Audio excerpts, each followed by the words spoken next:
In the quiet of the night, I hear a whisper in the wires, a fragile tone that pulls me gently through the fire. Ladies, every chord remembers you. Every chord remembers you. Every note becomes a name. Every note becomes a name. I'm reaching through the frequencies, but nothing sounds the same. Are you ready I feel the air for the most athletic?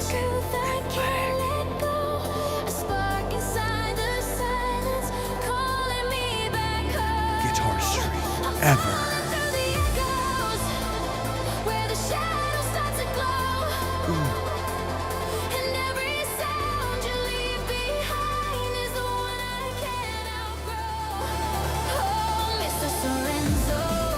Are you really ready to get the athleticism started?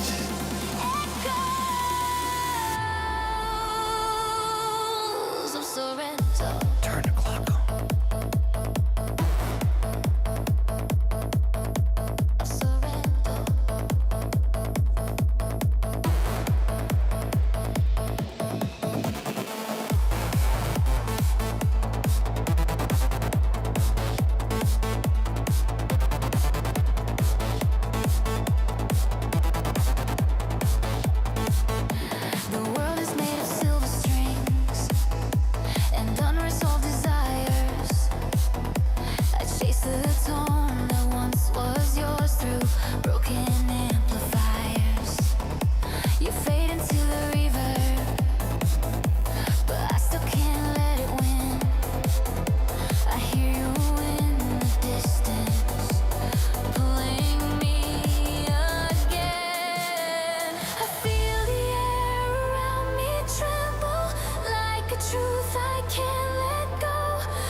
Baby. Hold me in the static, guide me through the dark. Every fading memory still reaches for my heart. I'm falling through the echoes, still searching for your glow. And every wave that crashes in reminds me where to go. Mr.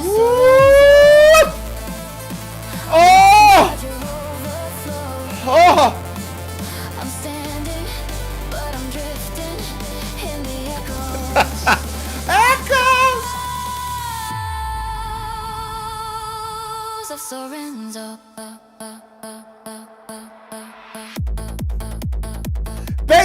Baby, ladies, gentlemen, how are we doing today? Welcome to the Guitar Angle.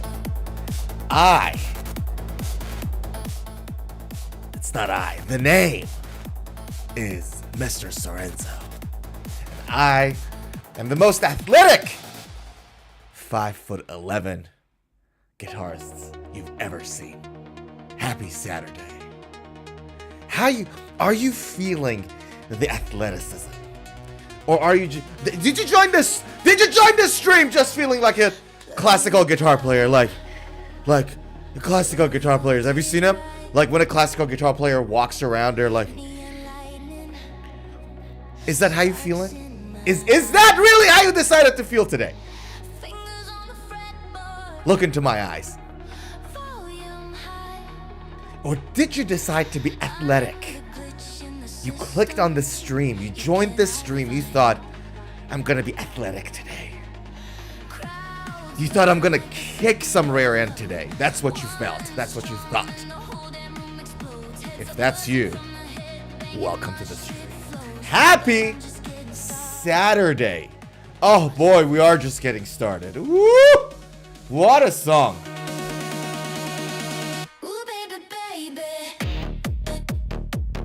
Baby, baby. Ooh, baby, baby. Oh, ladies, gents, I gotta tell you something. I am in the mood today. I am so in the mood today. And the reason for that is we've got an awesome docket for you today. We're gonna talk about some weird stuff in the guitar market that happened over the past couple of days. Guitar market got a little weird, I gotta tell you. First, we're gonna talk about a new 27 fret V-shaped electric guitar from Solar Guitars. We're gonna talk about a brief story about how PRS SEs got pulled away. We'll talk about Sweetwater, aftermath of the Cyber Week. We're gonna talk about a weird Jackson that for some reason took a body of a Charvel guitar. FMIC at this point is not even pretending. We're gonna talk about that. Eddie Van Halen, the brand, again, Fender Music Corp, came up with a new digital amp. And we're gonna talk about a new signature soloist, again, from Jackson, and a few other stories. Oh boy, it is a heck of a docket, I gotta tell you. It is one heck of a docket. And speaking of a heck of a docket, Zuhair! Zuhair said, hey. Hey Zuhair, how are you? Oh, turn it up. The music. Oh, yeah.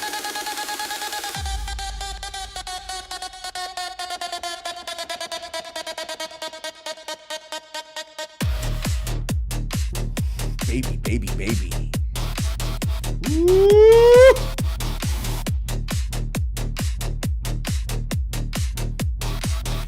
All right. Enough with me getting lightheaded today. All right, turn it down. Let's get the docket started, okay? Let's get the docket started. Let me play something a little less like crazy, so that you guys. It's not me that like is losing his mind. It's you guys. Let's play something a little more mellow, and then we'll start. All right, that's a little bit more mellow. How does that sound? All right, can I get some sound check from the audience? Zuhair, can you confirm, please, if the backing track is not too loud? That'll be nice. If somebody from Twitch can do the same, it's also would be great. Zuhair says, Sorenzo, what kind of computer do you use? Curious. I have a gaming PC. Are you on Mac? No. I am, believe it or not, despite the fact that I don't game, I am on a gaming desktop. And the reason for that is that these gaming desktops, at least when I bought it, was the cheapest for the same specs. Because you had like other computers and desktops there that they were not gaming desktops. But if you look at the raw specs and graphic card and motherboard and everything else, they weren't as good. So I bought that, and it's been working just fine for me. Like I've been, creating the heck out of it when it comes to videos and all that. But it's been great. Zuhair says the background sound seems quite good. A bit quiet, but good enough. Okay, we'll make it a little louder for you. Thanks for the feedback. Zuhair says, I suspected you were on a gaming PC, Sorenzo. That's why I asked. Agree, they have the power. Yeah, they're really good. Look, and again, I don't game, but it's super good for streaming, editing videos, recording. Like, it's so nice to not have to have one crazy amount of delay and latency when you record stuff. It's a nice change, because I used to do it on an old laptop, and it was torture. Just trying to record something in your DAW. That thing would, like... I had my latency settings, like, I had just set that latency settings for, like, 300 milliseconds. 400 milliseconds. Now it's nowhere near that. So it's kind of nice to have that processing power to not have to, you know, do that. Zora says, do you use an audio interface? Yes. I use a Focusrite Solo. Me too. Yeah. It's a Scarlett Solo Gen 3 is the one that I used. It's not the newest model, but it was the newest model when it came out. When I bought it, rather. It was the newest model when it came out. But also when I bought it, I think. Those statements were both actually true. All right. Shall we get started, y'all? Let us get to the first item on the docket today. And the first item on the docket is this little solar guitar. It is the VA161 Floyd Rose Assassin. I like that. Assassin's Creed, talking about gaming. A game that never ends. Like, Assassin's Creed really doesn't end. I don't know how many games they came up with, but anyways. Solar Guitar came out with this guitar.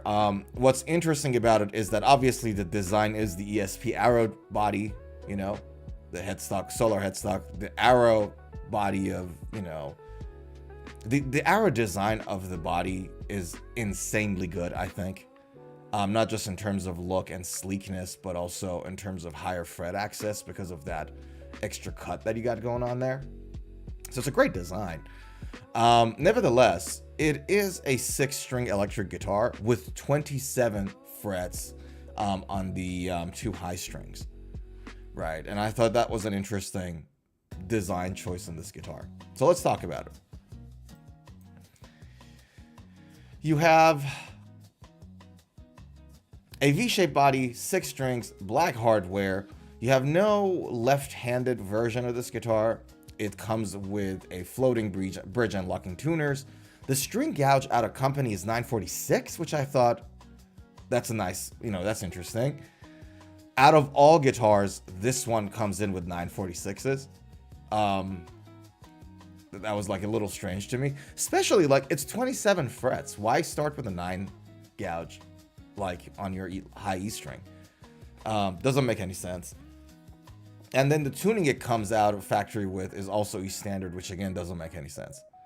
This is not a guitar that usually most people would, you know, play a standard tuning with. Nevertheless, neck shape is C solar, maple neck, locking bridge nut. Joint style is a set through, so it's not a neck through, it's like a deep set. Dual action truss rod, 43 mil width for the nut. Ebony fretboard, comes with lumen lay, 27 frets like I told you guys earlier, and fret wire is stainless steel. Bridge is a Gotha 96 big block. What are the pickups, guys? Tell me, what is the pickup?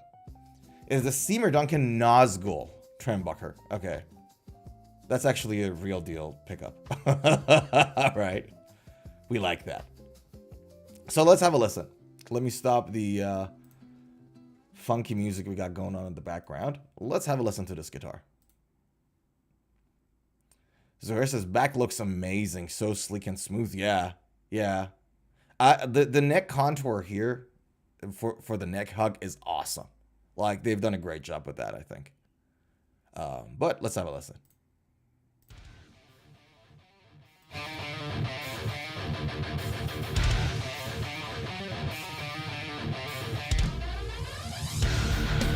That's all by himself.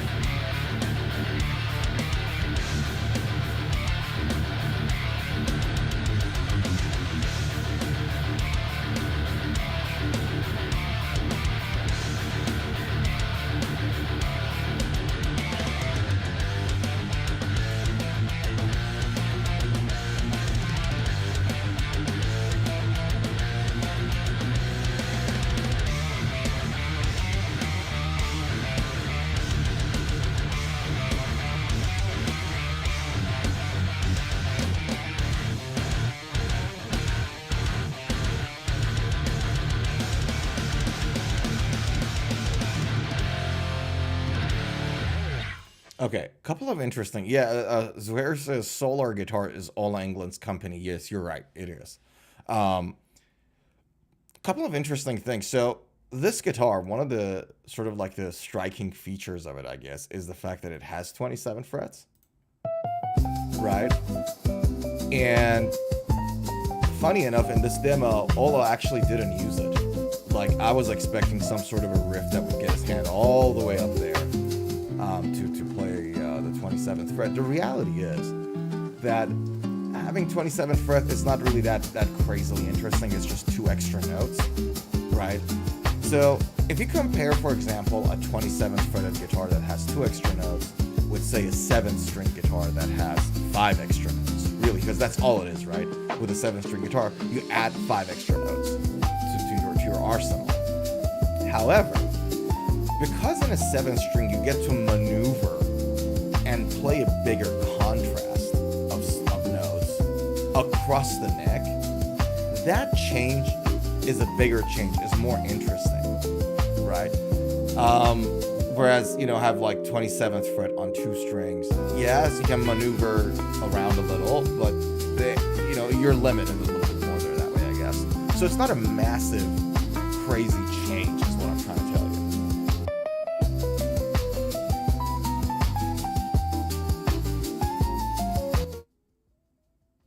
Sorry, my bad. Sorenzo, we have a huge issue. Suddenly there's a nice sunny day melodic guitar that is loud. Sorry, it is loud. My bad. Sorry about that. I didn't notice. I increased the volume so you guys can hear all us playing. And then I forgot to bring it back down. That's on me, guys. That's on me. My apologies. So, just so that you guys heard what I said, due to my, you know, not doing what I'm supposed to be doing, I guess. What I was saying is that a 27 fret guitar gives you 2 extra notes. This guitar, you know, goes to 27 on the B and the E string. It just gives you 2 extra notes, is what I'm trying to say. It's not that crazily impactful or whatever, you know. And given the fact that this guitar does not have a neck pickup, it gives you that extra room to bring those, you know, that fretboard down a little bit, right? Now, in a guitar designed like this, it is almost, I think, impossible. It doesn't make absolutely no sense to, for example, have a scenario where your truss rod adjustments is here at the base of the neck. You're kind of forced to take your truss rod up there. So if you want the extra flexibility and extra maneuver down here, then everything that is fixed has to stay up there, essentially, is the idea. But it's an interesting guitar. I think Seymour Duncan Nazguls sound great. I really like them. So yeah. What are you guys' thoughts on this guitar? So where is it made? Let me have a look. Does it say? Because I know the Gotas are Japanese Gotas. Hold on, let me pull it up. See if we can zoom in and figure out where this thing is made in. Impossible to know. Doesn't say. Okay. It's too blurry. 25.5-inch scale guitar, 27th fret. Interesting, huh? Yeah. So I thought this was a fun guitar to look at as like a starter. Overall, I really do adore Arrow V-shaped electric guitars. Those Arrows really were killer designs. ESP really killed it with those. Zura says, pointy fins sharp enough to cut, you think? Pointy fins, these ones? Like the fins there? No, God, no. If you go sharp enough to cut, like music-wise, artistically, yes. Metaphorically, yes. Actually, they're actually a lot rounder than they look. If you go to a store, I don't know about the Solars. I've never played with the Solar before. But talking about the ESP Arrows, if you ever go to a store and put an arrow on your leg and you hold and have a look, it's not as pointy. It is very pointy, but not as pointy. Right? Now, in a way, this is the thing, like, made me laugh when I thought about it first. You know how a lot of people that own V-shaped electric guitars with even fins, right? With an even body. Because this is not, right? This is like, the upper horn is much bigger here than there.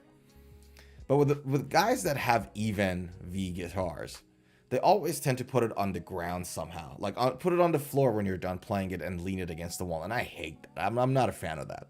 Nothing wrong with it. I can't formulate an ethical argument and say you're such a bad whatever. No, God, no. But, like, I'm not a fan of it, right? Either a case or a stand. And this one forces you to put it on a stand, but then it's like you're a little more limited in the type of stands you can use, right? You only have to use the ones that grab the neck or directly put it into like a hard case. Yeah. Zora says, I wasn't being serious, but looks like it. Think if paper, who could have thought paper can cut? Yet we have paper cut. Yeah, fair enough.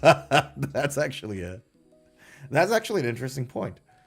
Yeah, who would have thought paper can cut, but you do get paper cut. And it's annoying too.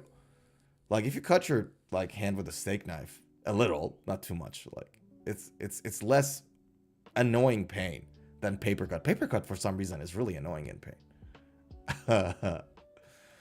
All right. How are we feeling? Where is everybody? Zuhair is there killing it. Where is everybody else? Where is the athleticism, guys? Twitch is really quiet too. We don't like that. All right, let us jump to the next item on the docket. And I thought this was an interesting article for a brand of guitar that became so unanimous with semi-affordable, no longer affordable, but semi-affordable and high quality. I thought this was an interesting article. So there was an interview with Paul Reed Smith from PRS, and his thing was that the SEs were going to go away. We were having trouble with sales. And I thought that was interesting. I didn't see that coming, because the reality is that even early on when the SEs were out, they were some of the more stable, sort of like affordable range guitars. You know what I mean? Some people might not remember, but like 20 years ago, affordable guitars weren't as good. Like you buy a cheap guitar, you really, really risk buying something that wasn't in tune, like wouldn't stay in tune or had other issues, right? It was an accepted thing that a cheap guitar should be a crappy guitar, right? In all likelihood. But now it no longer is the case, right? Because of CNC machines and guitar culture and trainings and the internet, God forbid, and everything else is like affordable guitars can be really good now. But I remember when like you thought about buying a cheap guitar, a lot of people would say, well, why would you waste your money there? Just save a little more and buy something a little better, because it's just a waste of money. If you buy something cheap, it might not work out at all. Nevertheless, it's commonplace for big guitar companies to have more affordable sub-brands and lineups. PRS has its often celebrated SE, but the models were very nearly killed off. At one point, the SEs were going to go away. We were having trouble with sales. Paul Reed Smith confesses to Guitar World in a new print issue. All the guitar teachers in America made their students buy SEs because they couldn't teach kids how to play guitars that wouldn't stay in tune, he reveals. The teachers saved the line, and we were back at the races. But it was almost done. That happens a lot in the guitar business. The teachers saved it. That's interesting. So did they actually go to schools directly? Like, was that part of the marketing campaign, I wonder? Reflecting on the history of the PRS SE line with the Guitar World last year, COO Jack Higginbotham believes that a lot of its success stems from its economic ethos. We make guitars and then we make money, he reasons. And whether we're successful or not isn't necessarily about how much money we're making. It's about how much impact we're having on the instrument, the market, and the consumer. So, long story short, the fact that a guitar this good or a line this good was being pulled out, because right now, like if I went on and had a look at the deal zone in for the Cyber Weekend. For those of you guys who are regular on the stream, we've been monitoring Sweetwater's Black Friday and Cyber Weeks to see what are the most popular guitars there. And still, PRS is, but like out of the top 10 of them, it's like mostly PRS. So interestingly enough, Gretsch is on that list. A Gretsch G54 is on the list. And interestingly enough, a very expensive PRS is on the list. But not surprisingly, the SE Silver Sky is there. A limited Vintra Fender is there. So like a mid-range guitar. Strandberg, Fender again. PRS, Fender. Yamaha again, PRS. So you guys get the point, right? Like, it's a very popular piece of instrument. The SE line is really popular. So the fact that something this good was almost pulled off the market, like it's crazy to me. Tells you a lot about the market, right? Tells you that if a guitar is good, doesn't mean that it's necessarily accepted, right? Especially the guitar market. Like I still think that the guitar market is really conservative. Like the guitar buyers are really, really conservative when it comes to their choice of guitars. Like guys that are, you know, fans of Fenders and Gibson, they stick to Fender and Gibson with dear life. You know what I mean? Like people like Strat shapes, they stick to it for dear life. And it makes sense in a lot of ways, right? I'm not bashing that. I'm too. But it's a conservative market. Zuhair says, wouldn't we guitar players love to see, right in person, how PRS make their $5,000 versus their $600 guitars? What exact differences are there in the production process? Not much anymore. Less and less. So PRS right now are using the same CNC machines, or there might be some differences between what they use and what Court has. Frankly, I wouldn't be surprised if the machinery at Court is actually more advanced than what PRS has in Maryland. I will not be surprised at all. Court is a far bigger company. It's the biggest manufacturer of guitars in the world. It produces for PRS, Ibanez, Strandberg, Jackson, Squires at this point because of the China tariffs. If I'm not mistaken, like fact check me on the Squire one, but if I'm not mistaken, they're also built there. But the point I'm trying to make is that they're the biggest guitar builders in the world. I will not be surprised at all if they got more advanced machinery than what PRS has in Maryland. Bottom line is, though, that the CNC machines are now the same, and I know it on good authority, I know it for a fact, that PRS, so CNC machines got this rotatory blade, right, that goes in and shaves the pieces of wood, right? They are using steel grade saws there in those CNC machines. Like saws that are designed to cut metal so that they get the max accuracy when it comes to their cuts, right? And a CNC machine doesn't care if it cuts the guitar in Maryland or in Surabaya, Indonesia. Right? That's just one example. So no, there's not much difference between their processes anymore. A little, but not much. Right? I still think there's something to be said about guitar culture in a country and its impact on the workforce and how much the workforce builds a relationship with their job of making these guitars. I think there's something to be said about that. That impacts, how the guitar is built. That impacts how well the guitar is quality controlled. You know, if you're obsessive about guitar, if the guitar culture is the thing, you know, you put more into it when it comes to checking the, like, you'd be a lot more detailed with quality controls as opposed to if it's just a job for you and, you know, it's not even going to be in your country. You're just going to send it out somewhere else.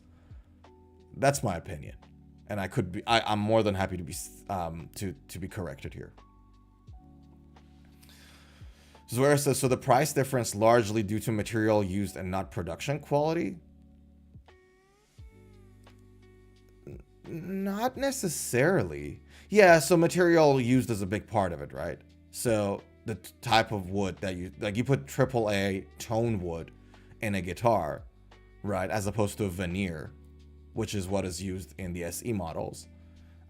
Because, you know, good looking pieces of wood are expensive. So one is, so, but that, like, that's really like an aesthetic thing, right? A swamp ash or a maple or a mahogany that looks good and is healthy doesn't sound that different for a piece of wood that doesn't look as good, but it's also still very healthy. There's nothing wrong with that piece of wood. But the AAA one makes it to the core models of PRS. So that's one thing. Labor cost is another, right? So labor cost, the cost of logistics, operating cost, whether that'll be your drying rooms, that's just the cost of electricity or water or whatever. Put them all together, makes a big difference. I think that definitely contributes to the difference. Yeah. Zuhair says, also, I saw a new video by Philip McKnight about a $3,000 chord guitar today. Yeah, I think we covered that guitar a week or two ago. That's the chord high-end guitar. We covered that one, I think, about a week or two ago on the stream. You don't know what a CNC machine is?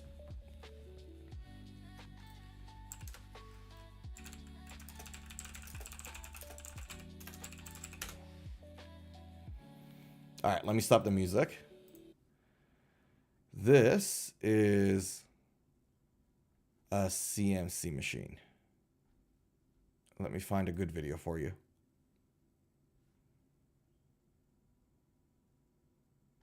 Yeah, this will do, maybe. Hi, I'm Mr. Sorenzo, and over the past few years... Sorry, guys, that's my new video. So this is a CNC machine.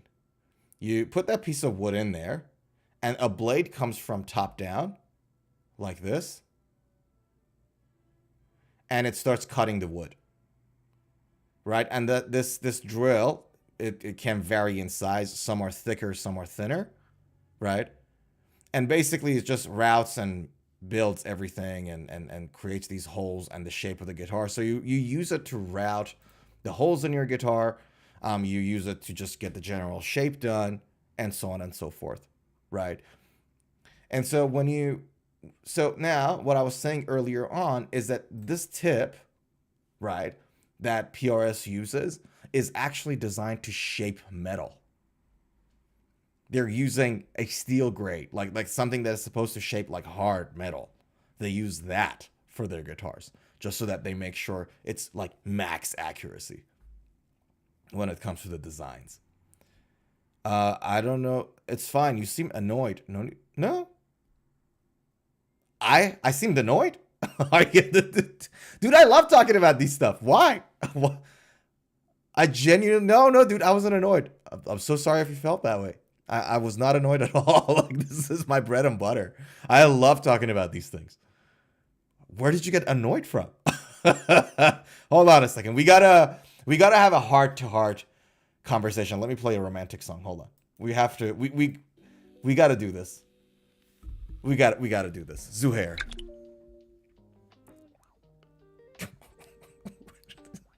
Where did you get annoyed? I wasn't annoyed. Look at me. Look, get it together. Look at me. Look into my beautiful eyes.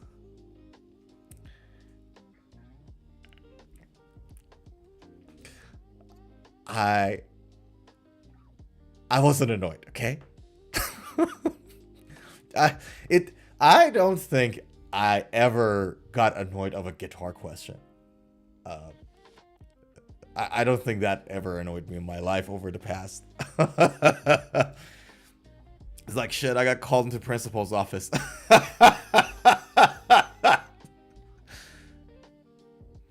I thought you were like, damn, gotta teach Zuhair CNC machines now, the helpless guy. No, dude, my job here is literally like, that's like my life's purpose, to talk about guitars and tell people about guitars. Like, that's what I love doing. That's my whole, like, that's what I want to do till I pass away. You know what I mean? No, man, you're more than welcome to ask me any questions. And if I don't know the answer, I'll just tell you I don't know the answer. And in the process, I learned something new. So, but for the love of God, please ask questions if it comes to mind. I'll never get annoyed by a guitar question. I can promise you that. All right, let's go back. Let's go back to the CNC machine.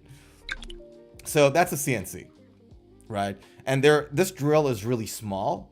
There are different sizes of drills used for different purposes. So like something like this is used to route the holes in a semi-hollow or a hollow body guitar, or routing of the electric cavity, you know, where your electronics sit.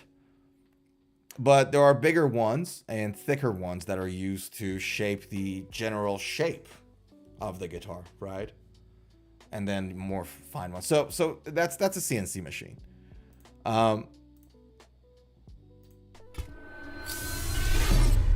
Yeah. Speaking of, by the way, because I accidentally clicked on it, I just posted a new video, the one that I accidentally clicked on. It's called the Pro Way to Buy an Electric Guitar. So if you guys are interested in this video, I talk about advanced tips. So it's not like beginners, you know, this is the shape, this is the whatever, and this is a single coil. It's none of that. It's an advanced buying tip for those of you who want to buy guitars. And me buying dozens of guitars in, you know, first hand or second hand, selling dozens of guitars. I thought I put a video together to give you guys some of the things, not everything, some of the things that I look for when I buy a new guitar, and what are the sort of like a more professional approach to it. And the best part about it is, for those of you who are interested, I put a free downloadable checklist. It's a Dropbox link. It's my gift to you guys, for anybody who watches it. It's a checklist that you can, just for free, that you don't need to put your email or name or anything. There's no sign up. It's just a Dropbox link. You can download it on your phone or print it. And when you buy the next guitar, you can just have it there handy to go through it. So that video hopefully will provide a lot of value to a lot of people who buy guitars. So that's something I thought you might be interested in. Zuhair says, gotcha. CNC or CMC? No, CNC. And for Nelly. CNC. Good. Did I like, sorry, dude, like, did I badly pronounce it? Because I do that quite often on the stream, as you hopefully know by now.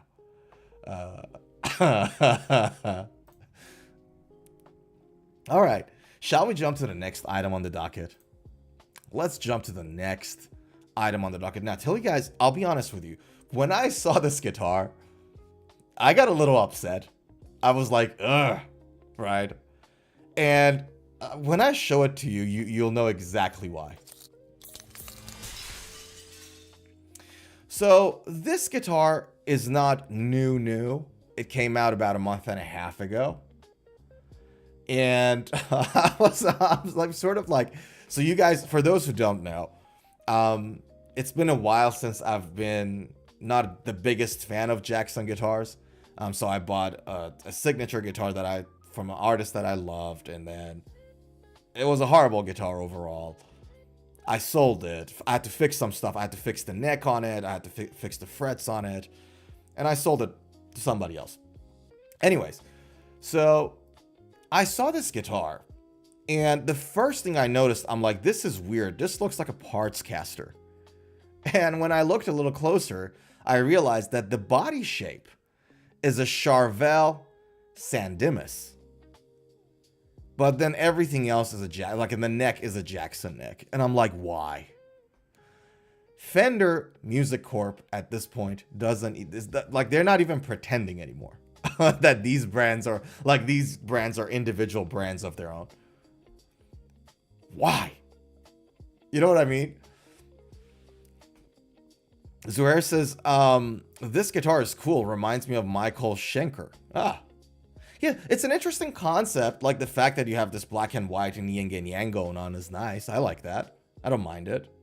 But just the fact that the identity of the two brands are getting amalgamated, mixed up together is something that I wasn't a big fan of, right? And I understand Jackson, Charvel, Bigsby, Squier, Fender, they all belong to a set of investors in FMIC, Fender Music Corp. Musical Instrument Corp, FMIC rather, right? I get that. But at least so far, for the most part, you know, a Jackson Dinky soloist was a Jackson Dinky soloist. Now, if I grab that body and put a Squier neck on it, you'd be a little outraged. Not outraged, but you'd be all right, this is a little weird. You know what I mean? So when I saw this neck on this body, I thought, all right, is it a Partcaster? And I'm like, okay. Now we know what's happening here. This is a Pro Origins 85 limited edition Dimas Jackson guitar. The color here, funny enough, they're not calling it yin and yang. They're calling the color two-faced. So that's an interesting name. Maple fingerboard, obviously, and Alder body material. Right now, I was actually having this chat with Dorotio in the chat of one of my shorts. I think I was talking about Ashwood in that short. And Dorothy asked me, what are your thoughts about Alder? And I was like, look, I love that question. I'm actually going to make another short about it. Just Alder. But Alder's wood grain density is not as heavy as, say, mahogany or oak or maple. But it's not as light as swamp ash either. Right? Swamp ash. So not northern ash. Northern ash is pretty dense and heavy. But swamp ash, right? Tone-wise, it sits somewhere really in the middle. It's really a neutral, not neutral, but it's like a really well-balanced tone wood. Like, you don't get the low ends and the mids of mahogany from it, for example, right? Or the brightness of ash. And for that, it makes it a very, trustworthy, like predictable in a lot of ways, tone wood for the body. What I told Dorotio then was like, it's a perfect wood for Telecaster. Telecaster guitars, like if there's one wood that you're like, this is the Telecaster wood, it's Alder, I think. And here's the reason why. Let me see if I can find a good photo for you guys. Hold on. So,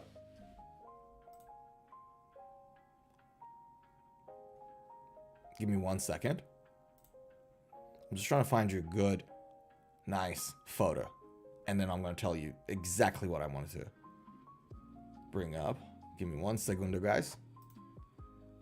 And Fender's website is just hopeless right now. So we'll just go with Google. Okay. So check this out.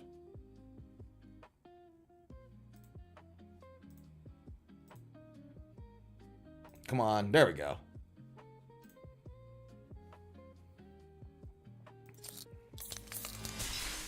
I was looking for this particular butterscotch, right?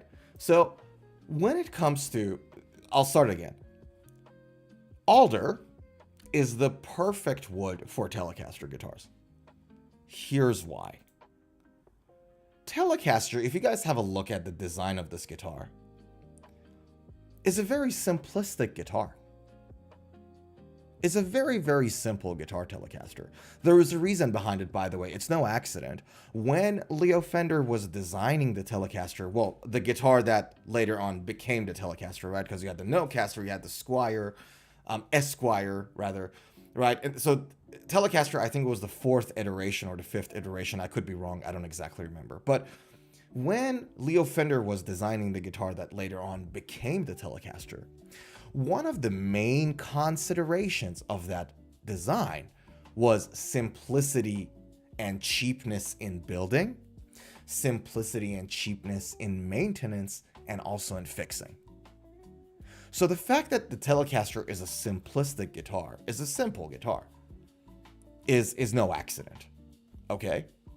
Now, you got a really simple bridge, very basic electronics. If anybody has ever opened a Telecaster, like unscrew the cavity and bring it electronics to have a look, nothing so complicated or complex going on there. What this guitar is really good at, the Telecaster, is having a sort of a clarity and a certain kind of brightness that brings out the little details, the little nuances in your playing. That is why like great players like Julian Lage or John Five, who are almost exclusively Telecaster players, that's one of the reasons they use this instrument. That's one of the reasons they call it, like in interviews, if you listen, they call the Telecaster the honest instrument. Because it's a type of instrument that, because of its simplicity, clarity, and brightness, it really, really shows like your little tiny little nuances of your playing. You can't hide behind a Telecaster. It really brings out your playing. And so if you got an advanced guitar player who they've got the little minute details right, you'll love hearing them through a Telecaster. You'll love it. If you guys are not educated on Julian Lage,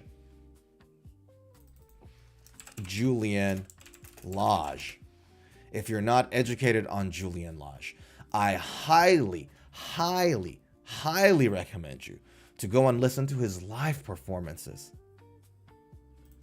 Julian Lage has this song called Nocturne, and there was live in New York City. I think that was the performance that I really love. Yeah. So it's in Los Angeles. Never mind. So Julian Lage Nocturne live in Los Angeles. I highly recommend you to check that song out. When you have a guitar player that knows what he's or she's doing and they play with the Telecaster, the result is great. It's just fantastic. Okay, so now going back to Alder. Because Alder is such a nice and a balanced piece of tone wood, right? Come on, get me back to my Alder. Where's Alder? I had the Alder page open. But what I was saying is that because Alder is such a balanced tone wood, it makes perfect sense to put it in a Telecaster. Because Telecaster is, like, its ethos, its design, brings out the basic nuanced little things. Like, it honestly represents your playing. So it only makes sense to have a balanced tone wood in there. That was the argument that I was making. Make sense? Isn't it interesting? Isn't it insane? That this Leo Fender guy in the 50s came up with this insane design, and to this day is like, it's simple, it's elegant, it's genius. Isn't it insane?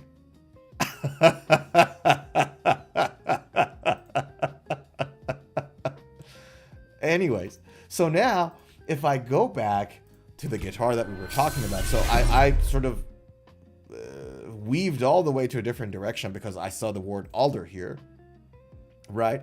Let's talk about the specs of this guitar. Let's have a quick look, actually. So you have your, your locking nut screws over there. You got your Jackson headstock. It is a basic, 4-screw bolt-on neck. You got Jackson pickups in there, interestingly. And is that your pickup switch?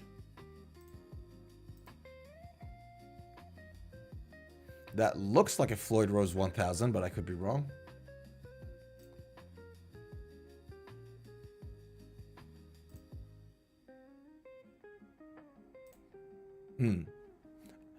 Okay, so let's have a look at the specs together. What do we have? Alder San Dimas body. I don't know, man. I don't know how I feel about it with the Jackson neck. I I love the body shape. I love Charvel San Dimas hardtails. I don't know how I feel about it here, to be honest with you. 12-inch, 16-inch compound radius maple fingerboard, 22 jumbo frets, top-mounted Floyd Rose 1000, told you. Double lock and tremolo, bolt-on maple neck with graphite reinforcement, and tailback 6 in line back headstock. So essentially, that maple neck, this, right, has graphite reinforcements in it to make it more stable. Essentially, that's what they've done. Nothing fancy or crazy. They're doing graphite. Companies like Strandberg recently have actually moved to titanium. So they're using titanium instead of graphite, which is like an interesting thing. But anyways. Custom voice Jackson J90 in the bridge and J50 in the neck. And it comes with its own gig bag. Okay, let's have a listen.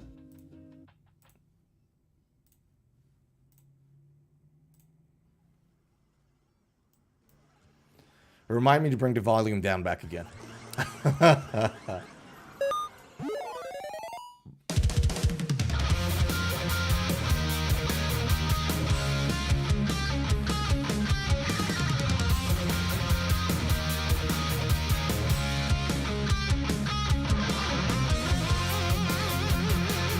Oh yeah.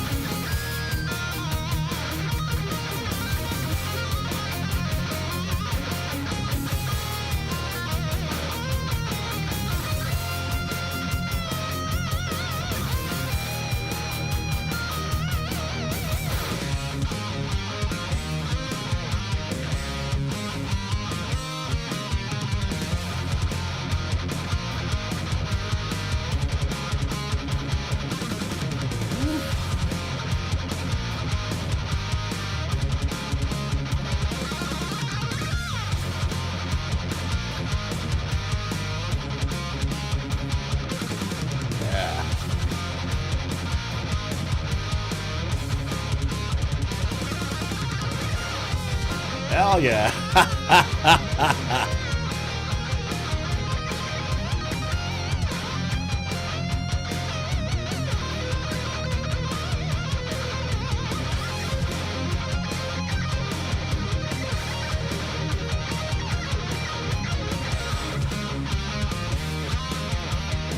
He's killing it, man. Dorothea would have loved it. I'm not sure, Dorothea, if you're on stream or not, but if Dorothea is not on the stream, he would have loved this guitar. He's really into AT stuff. But anyways, that's the guitar. Really, really, really 80s. Really, really, really, really 80s. And I loved what this guy did. I don't know who he is. I'll look him up later. Who's that? Luke Mann? I'll type his name down. I'll check him up. He's pretty good. I like him. So, what else do we know about this guitar? Alder body, gloss finish, and that's it, really. There's nothing else in there that we haven't talked about. Nickel-plated steel strings. Is there anything else we missed out? 25.5-inch scale? No. I think we've done a good job covering everything. We've covered all the major important specs on this guitar. How do we feel about this guitar, guys? What do you guys think about this guitar?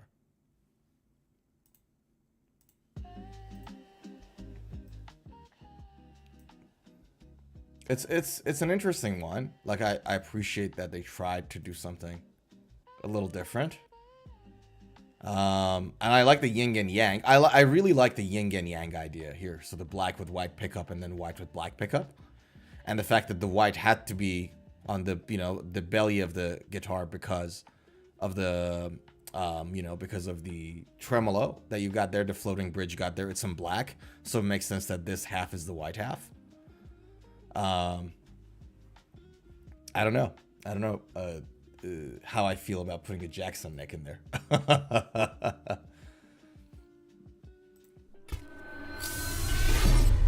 All right.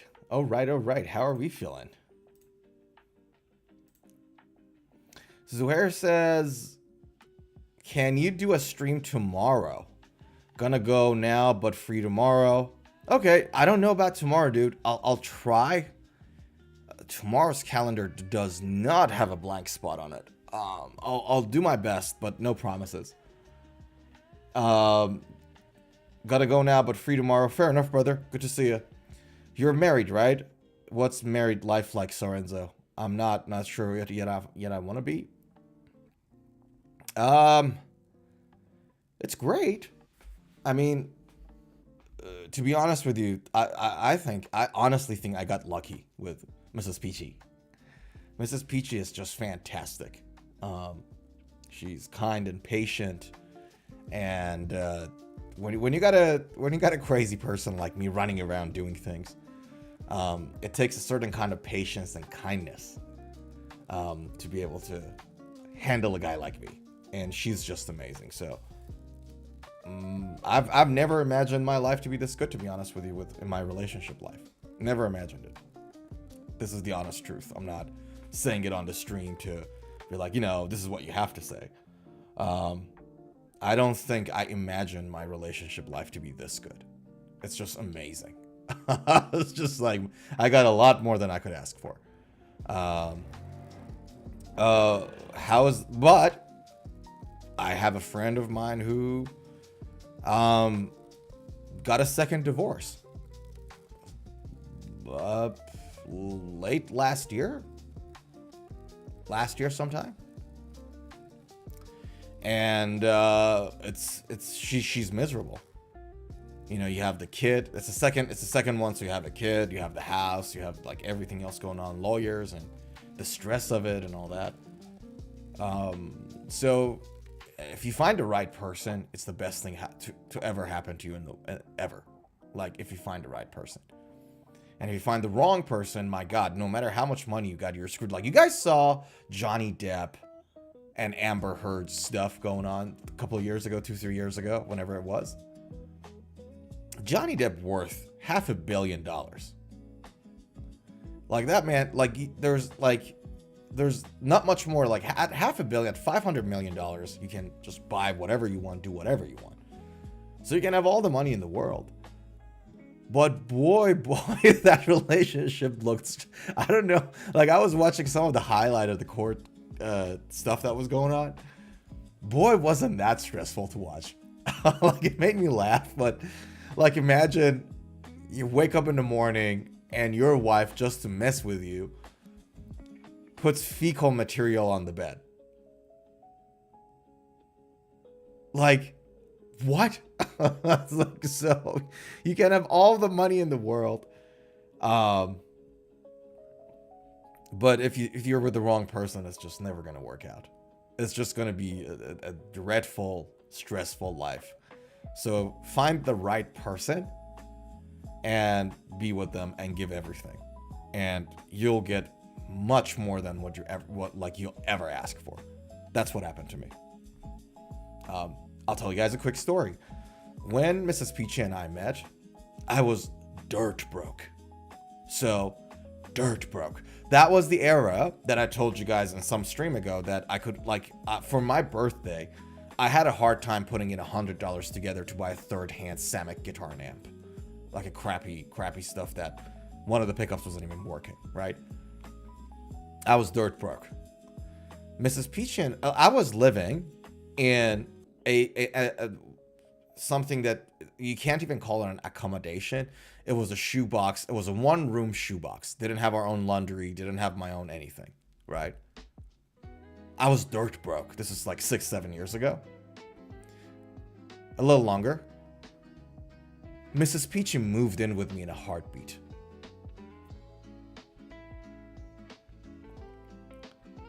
We built it up from nothing.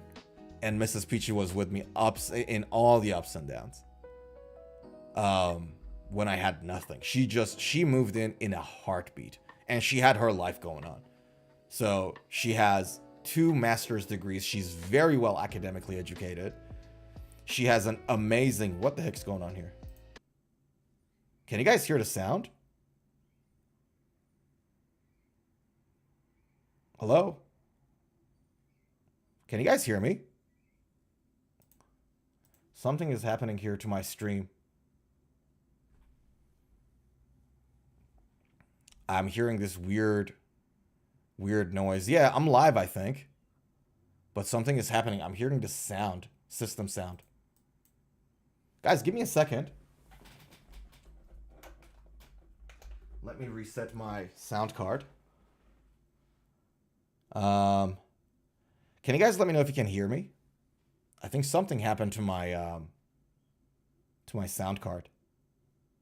I think I'm still live. Are we still live? Yeah, we're live. Technical difficulties. Yeah, I hope you guys didn't hear that. It was a very annoying system sound. Give me a second. Let me see if I can hear something now. Damn it, it happened last week and I fixed it. And then a new issue now is happening this week. That's not good. Give me 1 second, guys. I beg your pardon. All right, let's see if we can play it now. Okay. You guys can hear the background music too. Perfect. All right. So, yeah, what I was saying is that overall, long story short, man, marriage life is great, like Doroteo said very correctly. Marriage life is fantastic if you're with the right person. It's just the best you could hope for. We're designed for it. We're built for it. Doroteo says, what up, what up? What's happening, pal? How are you, by the way? Sorry, I took your points and then didn't even say hello. How you doing, my guy? Hope you're well. Happy Saturday. How's things? We were talking about, I'm not sure if you saw this, pal. We were talking about this guitar, and I literally said a few minutes ago, if Doroteo was here, he would have loved it. Maybe not the color, but like the fact that it's like an 80s style, shredder style kind of a guitar. Yeah. Doroteo said, great video on the Death Chuck shoulder. And thank you, sir. Appreciate it. I love that song. That's a great song, but thanks for the word, man. Firm handshakes to you. It is that song and that album is the birthplace of so many ideas that were used that are now used in modern metal music, metalcore, death metal, all these genres of more modern music. That's Warren Dimartini Black White Axe from Rat. Is it?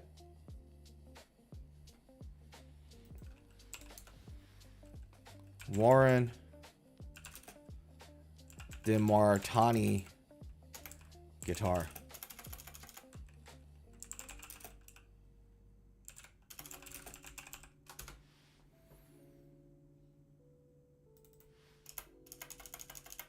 I think because I spelled it like an idiot. Why would I? Sorry, Warren Dimartini guitar, black and white.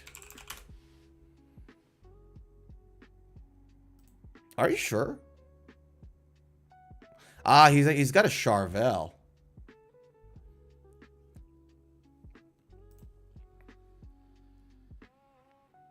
All right, let's have a look. Very similar. I see where you're coming from. I see where you're coming from. Very similar. Very similar. Good eye.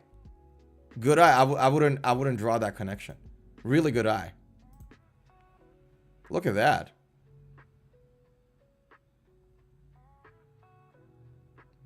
But like so here's the thing. I thought like you really did a good job picking it up. One is the fact that the body shape is a San Dimas body shape. You picked that up really well. Especially with graphics, with being like, you know, this distracting. There's a lot going on the guitar. It's harder to see. And then obviously the halving and the color. Really good eye, dude. Now that we're on it, what do we have here?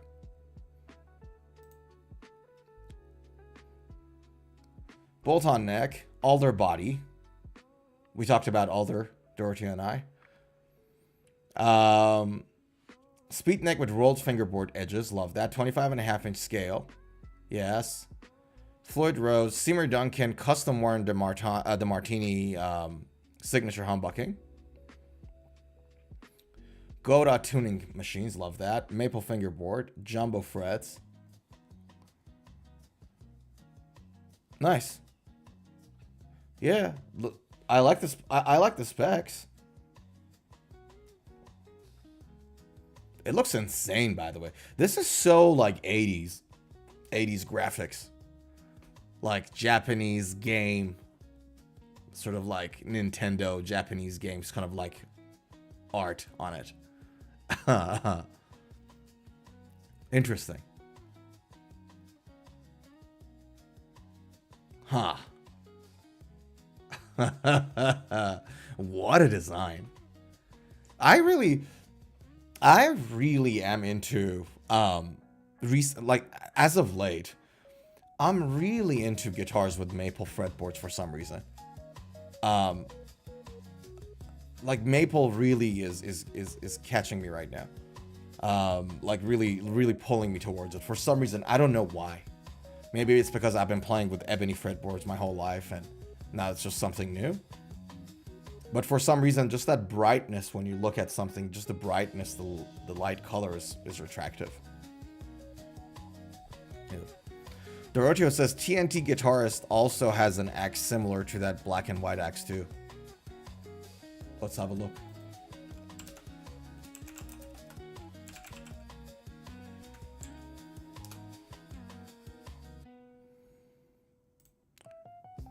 Ronnie Letecro?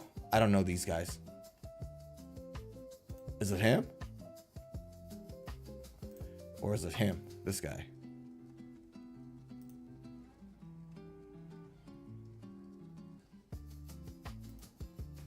Is that what we're talking about? No. Ronnie, right, okay. Ronnie Letreco. Double N.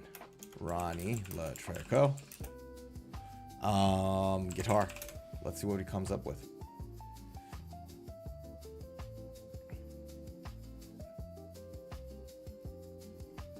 Tecro.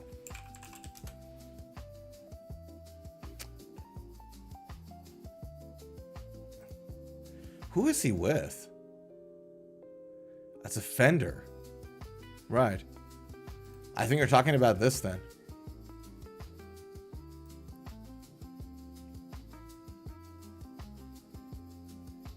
I think this is what you're talking about then.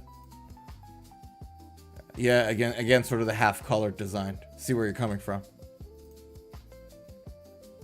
Yeah.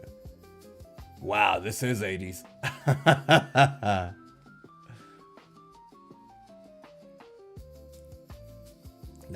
Nice. Man, isn't it insane with this whole, like, again, like I said it earlier, the guitar market is a conservative market. Like, we still love 80s stuff, 70s stuff, 60s stuff. Gibson is like, to this day, their 50s stuff is the most, you know, is the most popular stuff, so it's insane. Man, oh man. All right, so we're getting to the favorite part of the stream for me. Guys, I don't have a can to open. I usually have a can to pop open. I don't have it today. I ran out of cans, both green tea and Pepsi, so I'll be having some coffee. Thank you so much for hanging out with me today. It's my favorite part of the stream, just to thank you guys. You could be anywhere. You're here hanging out with me, talking about guitars and gear and music, things we love. And it's a highlight of my week. I'm not exaggerating. It's one of the highlights. So, thanks so much for hanging out, guys. Appreciate you. To your health.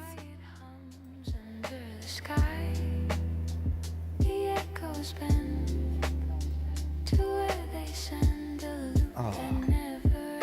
Let me get some water too. Breathing slow, let it go. Watch the river take the flow. Cloudy minds, they drift below. Breathing slow, let it go. Thanks again. I hope you guys are having a kick-ass Saturday and weekend, by the way. It's like one of those things, man. Like, as I'm getting older, I'm realizing how much I value my time more. and how much I want to spend more time doing things that I like to do. And the weekend is just such a great opportunity to do it, you know what I mean? It's so important just to cherish these hours on the weekend to do things you love to do. Talk about things you love to talk. If you like guitar, do guitar, you know what I mean? Do anything that relates to guitar, as opposed to worrying about something else that you have to deal with on Monday. I don't know. I'm just becoming a little bit more like that as I'm getting older. But yeah. All right. Well, let's jump to the next item on the docket, shall we? So, Eddie Van Halen, also owned by Fender Music Instrument Corp, FMIC. Eddie Van Halen came out with this new digital amp, which I thought it was interesting because, you know, this whole Eddie Van Halen guitar and amp thingy, they were really, really, really old school, sort of like, you know, keep everything old school, tube amps only, things of that nature. But now the 5150 is in a new digital amp that just came out, which I thought, well, some people might like it. So this is it. Basically, it's a 112 combo amp, uses massive digital processing power to create a faithful model of the EVH 5153 6L6 tube combo. A high performance digital power amp, high dynamic range. You know, they have, what is that? Celestion speaker and plywood closed back cabinetry. And they're trying their best to get the 5153 tone out of it, basically. It's a little pricey. I think it's like, what, 22 Australian dollars? How much is it in US?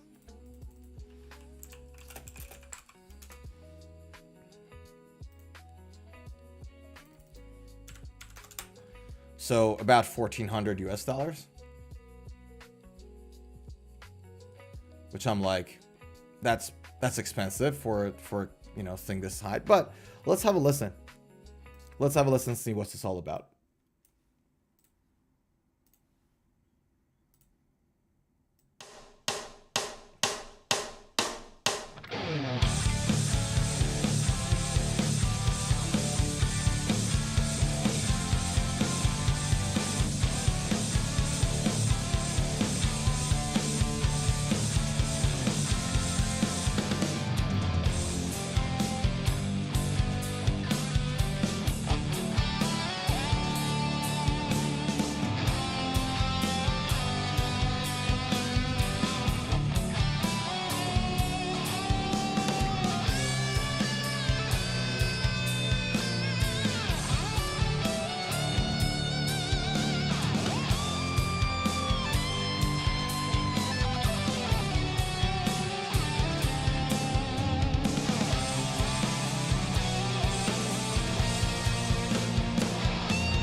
Interesting. So yeah, this is the thing that they came up with, and I think it was a matter of time. I really do think it was a matter of time. I mean, migration to a digital amp not only sort of brings you on board, not like you're not left behind. Like, you got something, you know, as the new generation comes in and they're more likely to use digital stuff. It sort of, you know, keeps you on the way, for lack of a better word. But also, if you want to integrate AI into your amp, then you need a digital basis for it. So I don't think this is the end-all be-all for this digital amp or any digital amp. I think all the new models, all the new hardware that is being implemented is going to be, I hope it is.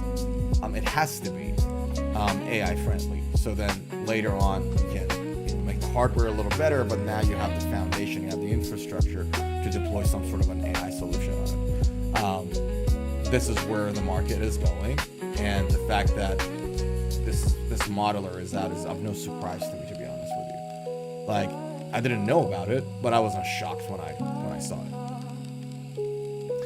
Doroteo says Bad Cat brand Les Paul copy is a killer at a great price too. I'll have a look. Okay. Amp sounds solid and true to the 80s tone too. Love it. Yeah, I thought you would.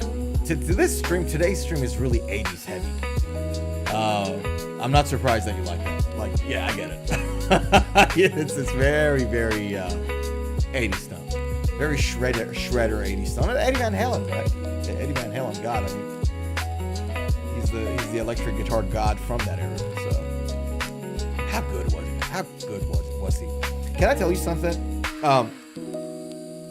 The only reason this guitar,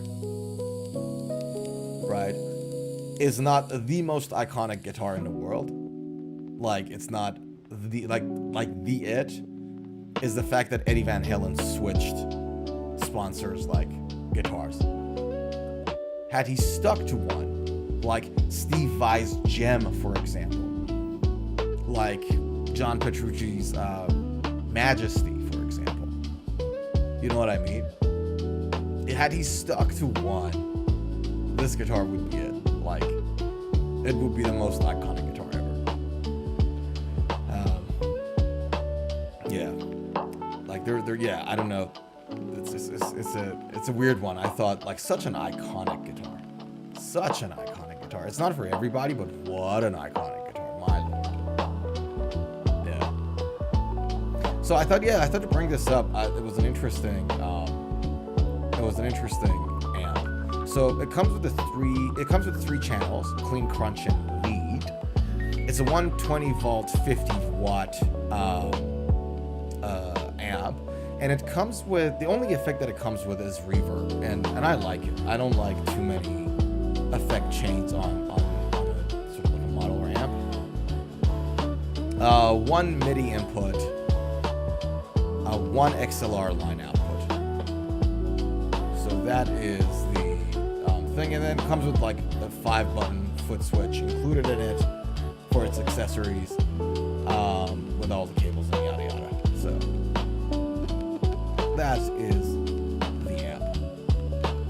Now, I want to have a look at what Dorothy was saying earlier about the Bad Cat Les Paul copy. I did not know that they actually had Les Pauls.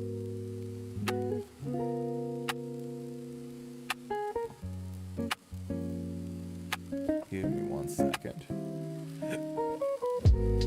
Right, okay, let's have a look. This is the one you're talking about now, I think.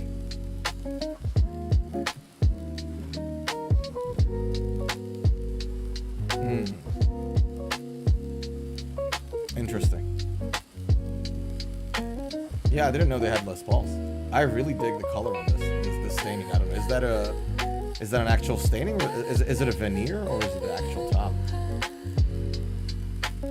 $230. Roasted mahogany guitar body and neck. Oh god. Okay, roasted maple neck on a $200 guitar is really good. If that actually is the real price, that doesn't build up on it.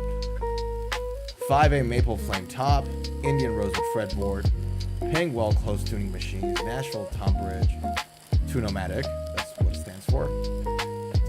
Korean custom Alnico 5 pickups, 5K full size pots, bone knotted nickel strings. Wow.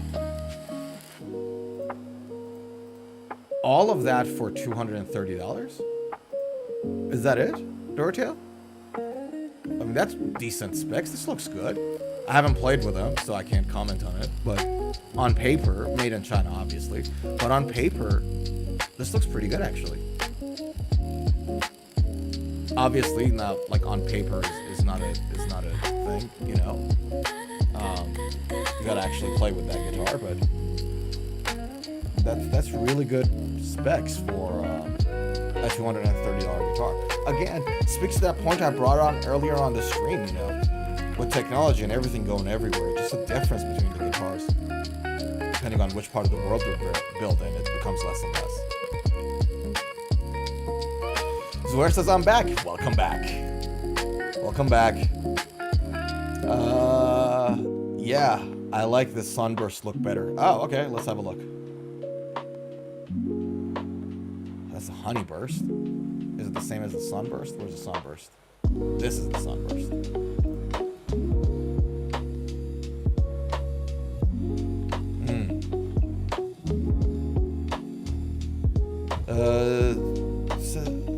Dorothy says, do you have music on? Yeah, I should.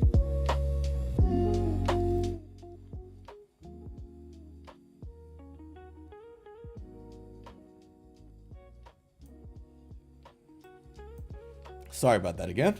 Is that better now? Yeah, I just bring the volume up so when we were listening to stuff and then I forget to bring it down. I should do better. I'll keep it in mind. It keeps turning louder without you noticing. Really? Okay, so I'm just gonna bring it down here. Is it good and is it getting louder? let's talk about that. Dorothy says that one is rad. Yeah. And it's not. It's a 5A maple top. Like it's not a veneer. Yeah. Dorothy says I keep hearing music. Sorenzo, good. It stopped. Now background music is good. Okay. Let me know if it's still an issue because these songs change. Do let me know. I'll keep an eye out on it too. It shouldn't be this unstable. I'll see if I can find like some sort of a compressor solution in a that looks at it like not on a song basis but on a player output basis. If I can put them through a compressor or some sort of a limiter, I think that'll help. Something that I'll have a look at it. Thanks for the feedback, guys. Massively helpful, so appreciate it. But just going back to this guitar, it's really good. So what are these guys like when it comes to Bad Cat? What is their thing? Is their thing just direct from warehouse? Are they the warehouse? Like, are they the... If you have something like with this specs and the price tag is this low, you probably own a lot of the whole like life cycle of the guitar. Like, so from building to warehousing to logistics, they probably own all of it. That's the reason why they can bring the price down this much. Otherwise, I don't know. Yeah. Interesting. Yeah, I didn't know this specs at that price point is possible. Again, unless something else is going on. Like, for example, it says from $249. So it's normal mahogany body and neck, but then like for $249, and then if it's roasted, it's more expensive. Unless it's like that kind of a deal, but otherwise, the specs are insane for $250. Yeah.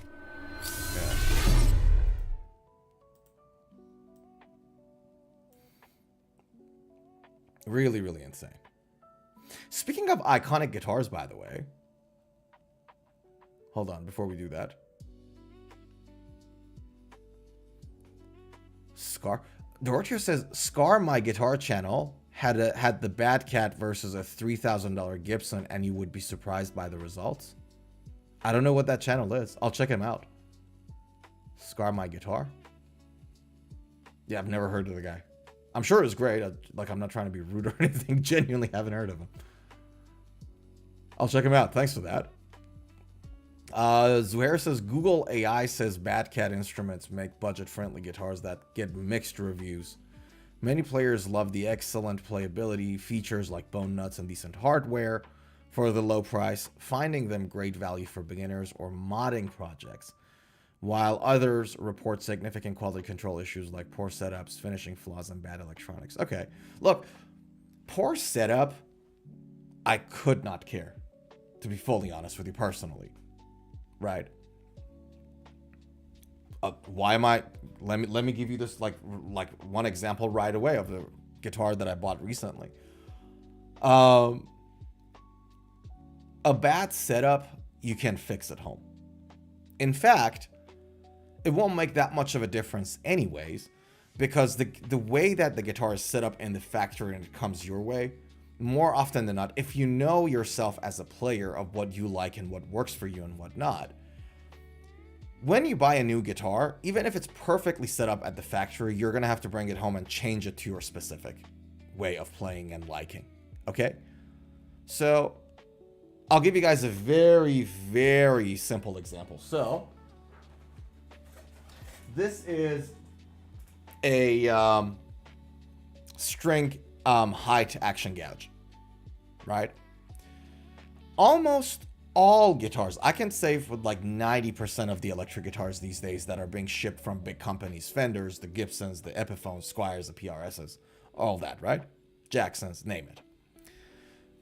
When they're set up at the factory and they're sent to the customer, the low E strings action is at 2 millimeters. Almost all of them. Right? And there's a reason for that. Logistic wise, when you move the guitar around, you know, it travels across the world, it travels a long way. When a player holds it, how much comfort they have, especially beginners.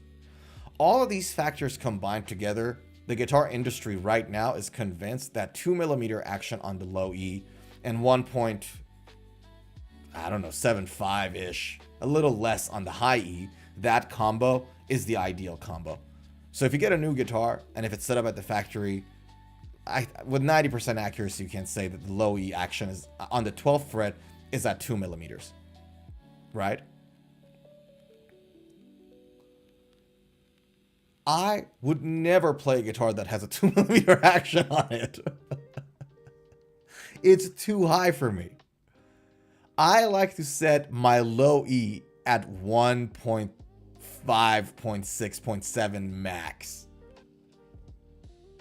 Like, my guitars, like the low E string is at, what is it, 175? Between 1.5, 1.75, that's usually when I set it. Right? So I said all that to say that even if you buy a perfectly set up guitar, perfectly tuned, perfectly set up from factory, you bring it home, you're going to have to adjust it to your liking. Some people like higher action, some people like lower action. So that doesn't matter. Now, if there's issues with electronics, again, some people can fix it at home. I can do basic fixes with soldering machines and all that, and multimeters and everything else. But that's a problem, sure. Yeah. Doroteo says, Scar My Guitar is a professional guitar luthier and builder. He breaks down the guitar. Ah, awesome. Okay. Then I'll be interesting. I'll check him out. Scar My Guitar. Okay. Zohair says, see you later, guys. Be safe. See you later, brother. Take care of yourself. Have a great Saturday.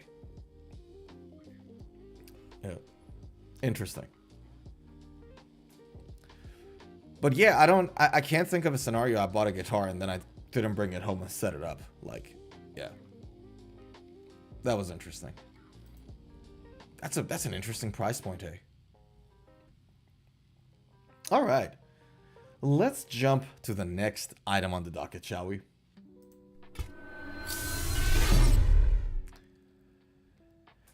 Steve Vai said something really, really interesting in an article, which that kind of blew me away. I was not expecting that to come in.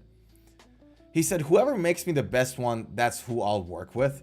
Steve Vai says no guitar company delivered anything remotely close to what he wanted at first, not even Ibanez. The Shred icon breaks down why Strats and Les Pauls felt very limiting and why Ibanez was the only company that finally nailed his vision. So, he said, I was a teenager in the 70s and I loved Strats and Les Pauls, but there was something about them that was very limiting. I love Strats because they had a whammy bar, but they weren't, I know I'll get into trouble for this, but they were not heavy metal instruments to me. I mean, for fairness, Steve Vai is not a heavy metal artist, but fine. The single coil pickups never really seemed to deliver the rock tone that I wanted. So Les Pauls were great, they had the rock tone, but they didn't have a whammy bar, and I didn't like the way they sat. I'm not the biggest fan of the way they sit either, to be honest. Working with Frank Zappa later on and watching the late legend treat guitars as modifiable machines also changed his perspective on the instrument. Once I started working for Zappa, I noticed that he was very irreverent about guitars. He would drill into them. He would put different pickups. He had a Jimi Hendrix Strat that Jimmy burned. And the first thing he did was rip the pickups out, put all these electronics in. So I realized then that you don't have to be limited. That's interesting, right? Inspired, Steve Vai headed to a small guitar shop and began sketching out what eventually became the gym. I was just an innocent kind of desires, like, can you make me a guitar? I want 24 frets, which was different for Strat style guitars at the time. Nobody had them. I wanted the cutaway so my hand could fit in. I never could understand why these guitars like Strats and Les Pauls have these little cutaways and you don't get to high frets. And I wanted the pickup configuration a particular way that was actually unique at the time. And the whammy bar, I wanted to be able to pull a way, way, way up. No guitars could do that. So I took a look at the tailpiece and I realized, well, it's not going up because this wood is in the way. So bottom line is, my guy got the gym working for him, basically. That's the idea. But I thought, when I read this article, I thought about the point he made when he said, like, you know, Frank Zappa was really irreverent about the guitar. Like, he would pull it out and make adjustments to it and all that. And so it made me think about my own habits, the way I deal with guitars. I'm not a fan of pulling a guitar out, you know, pulling the guts out and completely modifying a guitar. I think there's something about modification that could go really well, but not also well. But at the same time, to be honest with you, I'll tell you this story to you guys. So I bought a pair. I bought this suit. It's a long time ago, a few years ago, right? I bought this suit, and I was like, I'm gonna leave it for special occasions, right? I'm just not gonna use it often. I'm just gonna whatever, right? And I never got to wear it. COVID came in, and I added a lot of extra pounds, so I couldn't fit in that suit like as well anymore. So I had to sell it or donate it, unless I like lost a lot of weight, which I didn't see happening anytime soon during COVID. I was like, okay, well, that doesn't fit. That's a bummer. I bought this, you know, suit, so excited that it's going to be my special occasion, whatever. It was a nice suit. And that taught me a lesson. That taught me a lesson that if you have something nice, use it. I could have used that suit going out, going on dates, whatever, with Miss Peachy, and that would have been great. And now it's unusable. So that taught me a lesson. I was like, you know what? If you have something nice, a nice guitar or whatever, or if you want to do something that you think it would make it nice for you, just go for it. So this article actually made me think a little about my relationship with the guitar. And especially if you're, you know, in a fortunate situation like me that have multiple guitars at home, you have room to make errors. So if you lose a guitar, you got the other one going on for you. Dorotio says, I was close to buying a Kiesel axe. Were you? Wow, okay. By the time I pull all my options, I was almost $3,000, so I declined. Okay. You went with that custom guitar builder online, their web solution. It can get tricky, right? You start with the basic stuff and then you add the stuff that you want, and then next thing you know, the price tag is insane. Yeah, I know what you're talking about. That's, you know, like an extra $50 for like that feature, an extra $100 for that wood. Yeah, that would be great. Like, you know, extra $50. It's okay. I can do that. And then it sums up into a massive price tag. Yeah. Yeah, I get it. I feel you. Yeah. Mind you, and again, so, and I'm sure you know it better than I do. When it comes to like Kiesels and these kind of custom guitars, their resale value is really not that good. So if you're a type of person that thinks about maybe I should like eventually sell these guitars, because I sometimes think about it, sometimes I don't, because I buy and sell a lot of guitars. So for some of them that I'm like, I don't know whether I'll grow old with it, then I don't want it to be a custom kind of a guitar, because those ones are harder to sell secondhand, unlike Fenders and Gibsons. You know better. But if that was the guitar for you, yeah, $3,000 is a hefty price tag. I agree.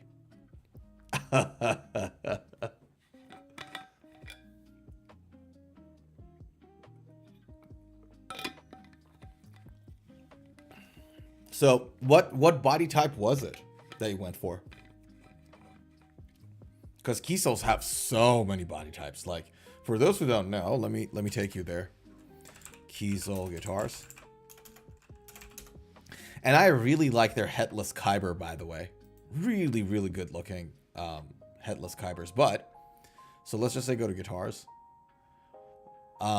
Look at all these options. So this is the headless Kyber that I told you guys about. Really like the shape of the guitar. I really like it. The Kyber itself also looks good. This is Steph Carpenter's signature. So he has one with ESP. He has one with Kiesel. That's the Vader body shape. This is the A2, the Aries, O2. Really like the O2. It was the Aries. It was this. Oh God, I'm not sharing my screen. It was this. For those who don't know. Beautiful guitar. Beautiful, beautiful, beautiful. Yeah. It can get pretty pricey when you build up your specs.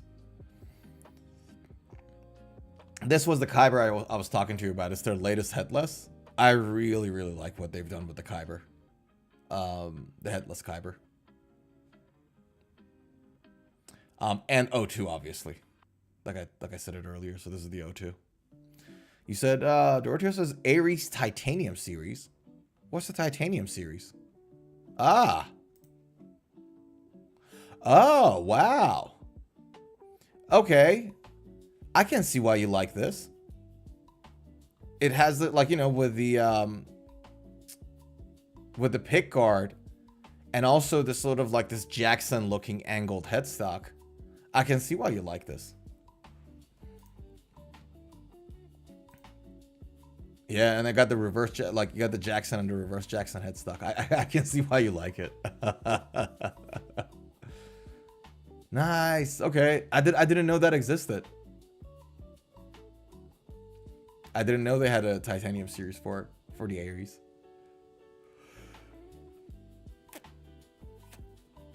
What do we have there? That's like a 1, 2, 3, 4, 5, 6, 7, 8 string. Wow, wow, wow. Okay. Interesting. Have you seen it? But I put it with maple neck and maple fretboard for a cleaner look. Okay, let's have a look. Let's have a look at it together. So, just quickly go to the maple. So go wood, body wood, maple. But it doesn't have a body maple, does it? Mahogany, black limb, alder, walnut. Maple fretboard, you said. Sorry, brother. My bad. Okay, so let's select a maple. World maple. Oof, my lord. Oh, these woods look so good. Flaved maple 7A. Yeah, fine. Yeah. Whoa, whoa, whoa. Quilted maple.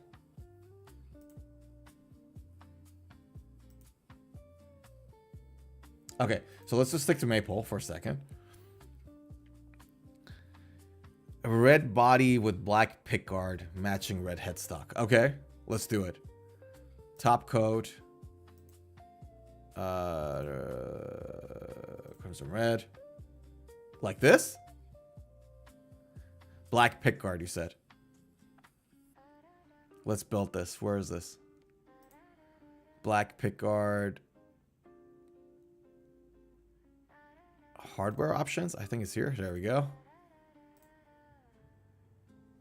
And maple fingerboard, you said.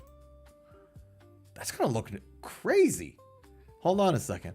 So this looks like an old school SG looking, like, kind of colors, right? Now, neck options. Where's my fretboard? Neck wood, fingerboard wood. What do we have here? Maple. That looks cray cray. More bright red. Okay.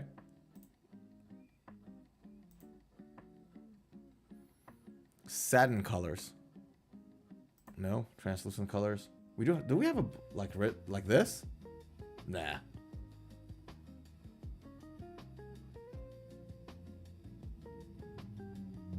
That looks like the brightest one there, pal. Am I missing something? Yeah. But like just generally looking at it, it looks nice. I like it. It really this color palette reminds me of an SG, of a Gibson SG, which is really good. I'm surprised you didn't go with bursts. You really like bursts, like something like this, or like this. Red is great too. Don't get me wrong. The one next to orange, this one. But that's pink though. This is the orange. Next to orange is this one. Unless there's another one there.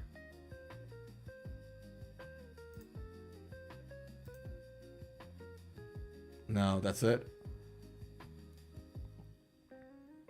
Yeah, that looks too pink. I agree with you. That's a bit too pink. So you got the crimson red, you got the black cherry, and then you got the deep wine. Yeah. Alder body. Where are we? Wood. Body wood. Alder. It is Alder. Yeah, no, I think we're already on Alder.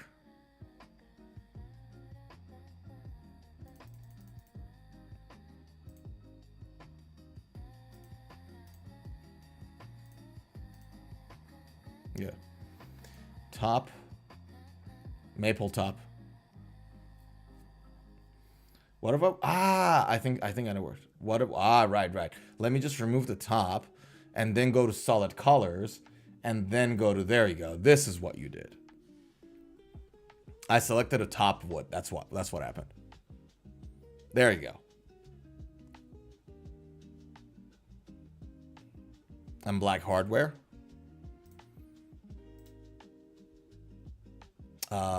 Bridge. Hardware color. Black. There you go. Yeah, okay. We're there. We're almost there. This is what you built. Nice, okay. Nice. That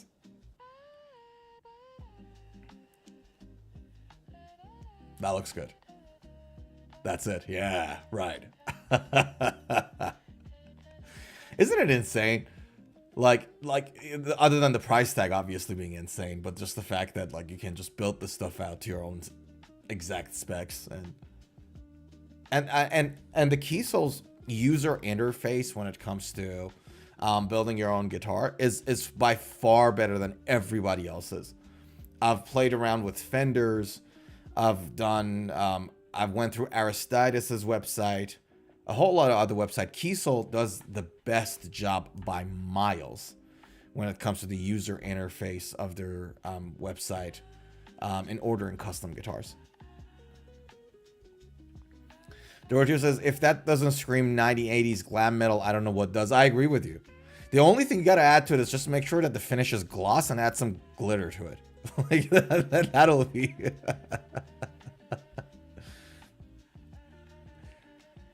What kind of finish did you go for, by the way? Was it a gloss or a satin finish? Surely you went with gloss if you're going for the 80s look.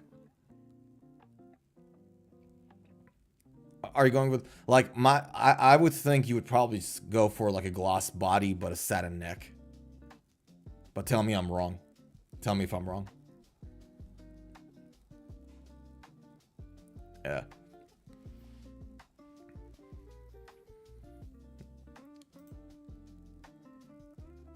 Ah, the input jack is back there too. Didn't know that. Insane. This is insane. Ay, ay, ay.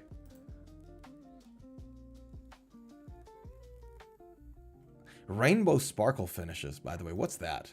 I want to see. What do we have with rainbow sparkle finishes? Do we have it here? No. Yeah, I don't think we do. Fine. Okay.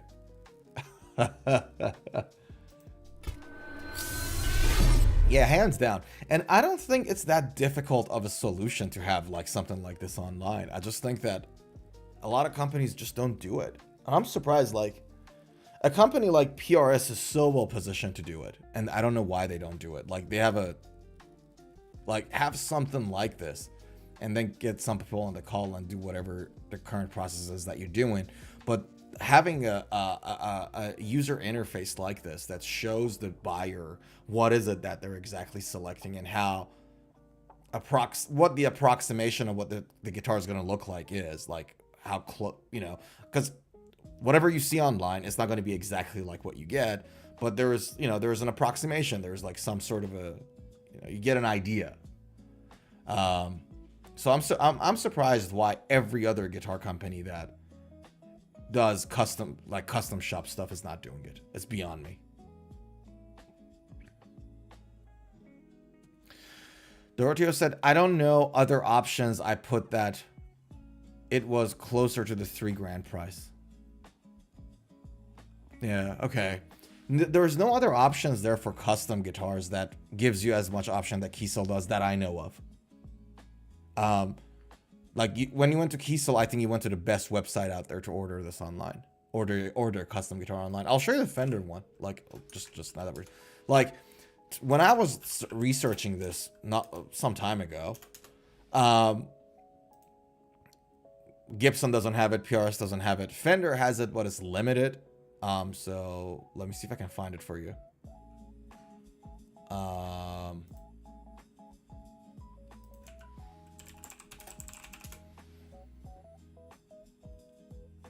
If I can find that for you, I'll be able to. So let me share my screen.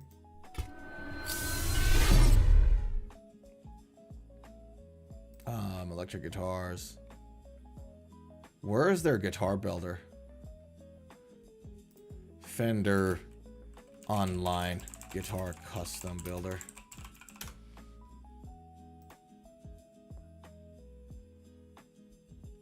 Yeah, so there we go. So this is the mod shop. So let's just say we want to select a Tele, right? And it takes you here, right? Right-handed, next. Alder body, fine, next. Color, I want something like this. Oh god, this looks good, by the way. Next. Modern C high performance Telecaster shape, next. Maple fingerboard, next. Custom shop, whatever, doesn't matter. Pickups, next. Do you know what I mean? So it has all these like little options there for you. But it's not as comprehensive as what Kiesel has to offer, is what I'm trying to tell you. So it looks nice, but it's just not what Kiesel does. Kiesel does it a lot better. And Kiesel's one doesn't have this 3D animation going on the website, but yeah.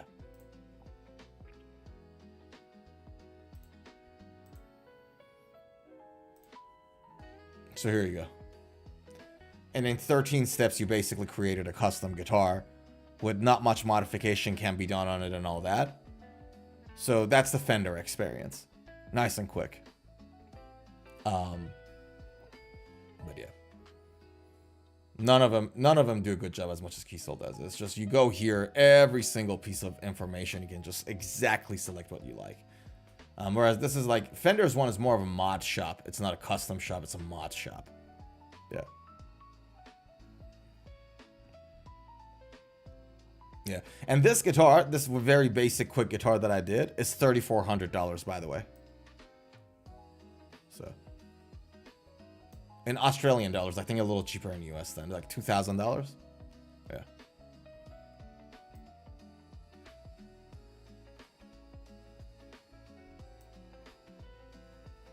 So there you go.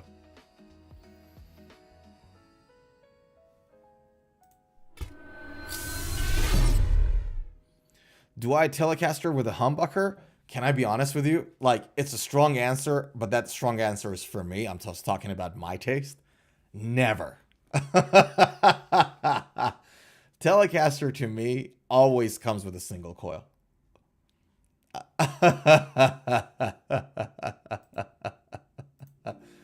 How about you? Because look, I'll tell you. Like, so to me, when and it goes back to the simplicity of the Telecaster guitar that I told you about, and the fact that how it picks up little nuances of your playing, of the clarity and the brightness, and that clarity and brightness comes more often than not from a single coil than a humbucker to me, right? So John 5 uses a Telecaster with humbuckers. Oh, you're absolutely right. John 5's signature is the red one with 2 humbuckers. You're absolutely right. And he has his custom red colored humbuckers. John 5 Ghost, it's called. Telly. It's this. So you're 100% on the money there. For me, I would use a Telecaster with, say, stacked single coils. Maybe even a humbucker and the bridge. But can I show you something?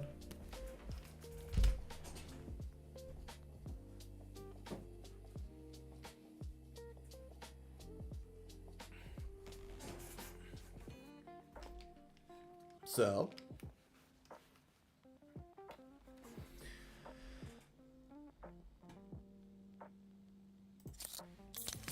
this is my latest purchase. It's made in Japan Fender Telecaster. It is the Haruna Scandal Signature, the 2021 version, and I'm making 2 videos about it. One is being edited, the other one is already made but not edited yet. Out of all the Telecaster guitars I've ever seen, this is in the top 3 in terms of the looks. It has D'Addario pickups on it, so it's a stacked single coil there, but just normal single coil in the neck. And even in playing this guitar, that looks amazing, doesn't it? And it has like a really beautiful bindings there that shine in the light. But it's an old school style Tele. So the body doesn't have any contours or tapering there. The neck is nice and chunky, and it's 7.25 inch fretboard radius. So it's very, very old school design on the guitar, despite the fact that it's a modern build, right? So that's the guitar that I've been spending so much time with it as of late. I bought it a few days ago, secondhand. And when I play this, it makes me think I'll never buy a Telecaster that has a humbucker in the neck. Because the neck pickup is where I do most of my maneuvering in a Telecaster. I just love the neck pickup single coil sound in a Telecaster. Now these ones are DiMarzios. Again, so good. Yeah, so bridge pickup, sure, fine. I don't mind, because in a Telecaster I don't use it that often. Yeah. By the way, and it goes back to the goes back to the point I made earlier on the stream. Remember how I said when you buy a guitar, you always set it up at home again? When I went to buy this guitar, so I went to the buyer's house, who, funny enough, didn't live that far away from me. That was like a 20-minute drive from me. When I went to his house, the guitar was so badly set up So I had to spend some extra time just to make sure that the issues are setup issues and not guitar issue, like an actual neck issue, which was not, right? But you buy a new guitar, you set it up at home is the point. Can a Telecaster be done with 25 frets? Sure, why not? I mean, it's going to have a different length. You have to consider scale length and it's not going to be like a type of guitar where you can just switch the neck. Because, like, for example, in this guitar, I can unscrew this neck, get another 21 fret, 25.5-inch scale guitar neck, and just put it in there. And it shouldn't even be this specific model's neck. I can just buy a Fender neck and just put it there. And next, usually, like I know it for a fact on Fender's website, guitar neck Tele.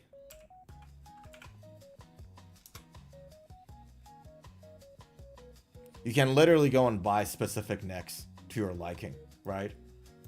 And it tells you, for example, this one, 21 medium jumbo frets, maple fingerboard, 9.5-inch roasted maple. And then if you click on it, it'll tell you exactly what it is. So 21 frets, 12-inch radius. What's the scale length?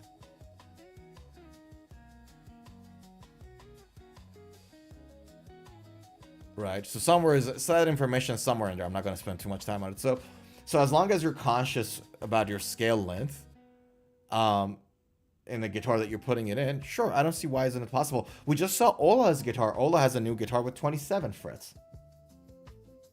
This one, that was the first guitar we talked about early on the stream. Has 27 frets there. The only consideration to me is really more like a scale length consideration so that your guitar intonates. But I don't remember seeing a 25 fretted guitar ever. But I don't see any reason why it's not possible. Yeah. It's just you have to understand, like, even with a 27th fret guitar like this, right? Or a 25 fret guitar. All you're doing is that you're just adding an extra note. If you think about it, right? The reason 24 frets is the number in a lot of guitars is because it gives you 2 octaves on a string, right? So I have your high E, you have another high E, and then on the 24th fret, you have another high E. You know what I mean? Like it gives you the octaves. That's why the number 24 is so interesting.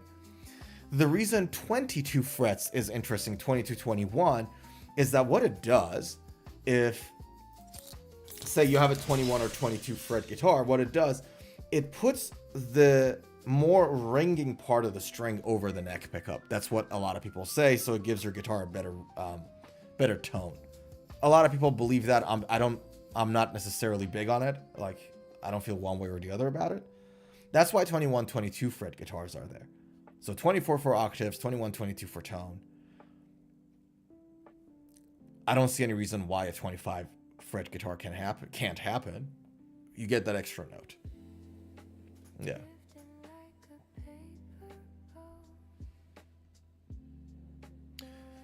Dorothy said that body looks like an ESP guitar ripoff big time. That's the first thing I said. Go back to the video earlier on the stream, watch it. That's exactly what I said. I said this is an ESP Arrow body. You are on the money, brother. Yeah.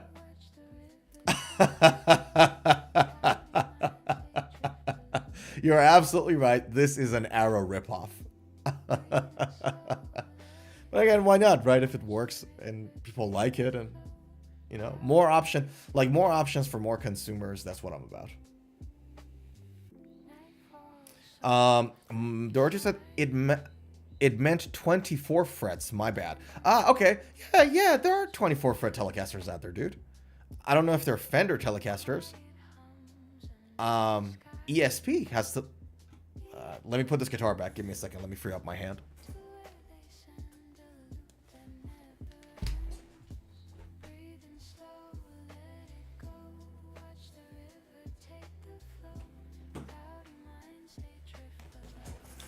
I'm pretty sure, I could be wrong, but I'm pretty sure that ESP already has Telecaster bodied guitars with 24 frets. ESP Telecaster. I don't know what the model are called. TE. Okay. This is a baritone, so it's an extended, has an extended scale length. There we go. This is an ESP Telecaster guitar, supposedly, and has 24 frets. Yeah, very possible. Very well possible. There's nothing stops you from doing it. What a good look to this guitar, by the way. That Swamp Ash is killing it. And they probably sandblasted it, too. Look at that. And it's made just like, you know, with a very, very true to ethos, sort of like a bolt-on, 4-screw bolt-on neck. You know, got little nice bevels there, but that top, it's still a slab. I don't think there's a contour up there. So yeah, you can do 24 fret Telecasters, long story short. Yeah. The only consideration is, dude, like, and if it comes to, like, for example, if you ever wanted to change the necks on your Charvel or Chapman with a Fender neck or another neck that you see online and you wanted to buy, just be conscious about the number of frets and then the scale length. You just have to make sure that the scale length matches your guitars.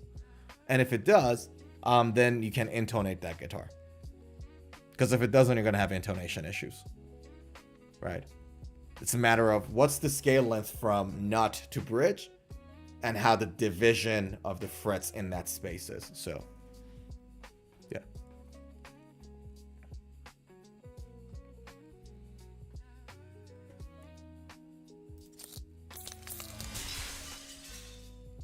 What a nice tune. Okay, gotcha on those specs. Yeah, fair enough. Sounds good. Sounds good. Yes, sir. Yes, sir. All right. I think we're going to leave it here. I think we are going to leave it here. We've been on for more than 2 hours now. I think we really dug deep on this stream today. It was a fun stream today. Gotta tell you, a lot of guitars that came out had the 80s vibe. And it makes me think, like, you know how you guys know there's like fashion cycles, right? Like the clothes that people used to wear in the 80s, that fashion went away in the 90s, and then the 70s looking fashion kicked in, and then the 80s looking fashion is kicking back in again. It's like there was this fashion cycles, and I have a feeling that that also has an impact on the guitar market, because a lot of guitars were pushing out 80s looking guitars as of late.